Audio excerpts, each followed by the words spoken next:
The Boston Strangler murdered 13 women in the 1960s.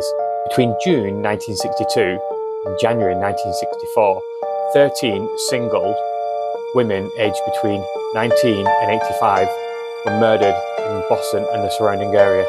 The victims were all sexually assaulted and strangled inside their apartments, and there was no signs of forced entry when the crime scenes were investigated. The victims willingly let the strangler in, suggesting he used some kind of ruse to gain entry into the apartments. This also suggests he was charming enough to gain their trust.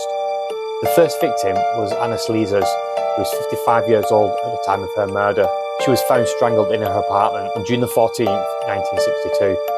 She was found spread-eagled on the floor, her housecoat laid open, and a cord knotted tightly around her neck, shaped like a bow under her chin.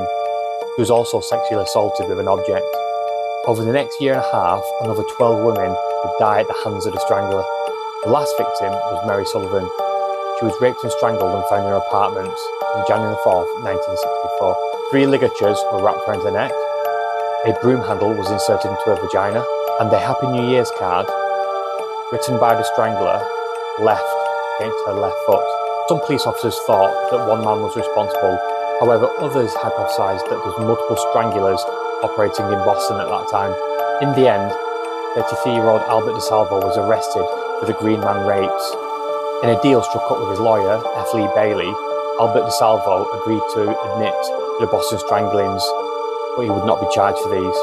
DeSalvo, who was serving life for the Green Man rapes, was found stabbed to death in his prison cell in 1973. In 2013, DeSalvo's body was exhumed. His DNA was matched with samples taken at the time from the crime scene of his last victim, Mary Sullivan.